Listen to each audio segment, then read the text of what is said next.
C'est une décision aberrante. Il va se retrouver avec plusieurs antennes de téléphonie mobile juste en face de son jardin. Elles vont être installées sur ce bâtiment en cours de reconversion en logement social. 2 antennes vont partir au sol, au milieu du pignon, là, du mur blanc que vous voyez qui est recouvert par l'échafaudage. Et elles vont ensuite s'élever au-dessus du toit, de plusieurs mètres au-dessus du toit.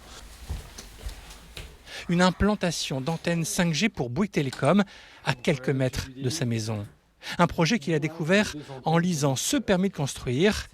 Dorénavant, comme de nombreux riverains de cette zone pavillonnaire, il s'inquiète des conséquences de cette installation. D'un point de vue visuel, ça va être quand même très moche, faut dire les choses. Donc nous, on pense évidemment au fait que ça peut avoir un impact sur le prix de la maison si jamais on décidait de revendre. Il y a aussi l'aspect sanitaire, parce qu'on a beau nous dire que toutes les études menées jusqu'à présent n'ont jamais démontré qu'il y avait un risque pour les habitants, mais bon, on n'a jamais prouvé le contraire non plus. Donc voilà, on est quand même très inquiets, on a 2 enfants. Des antennes qui seront installées l'été prochain et qui semblent respecter la réglementation en vigueur.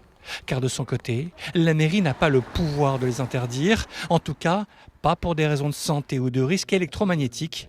Ces domaines relèvent de l'État. Actuellement, il y a une priorité nationale d'implantation des antennes.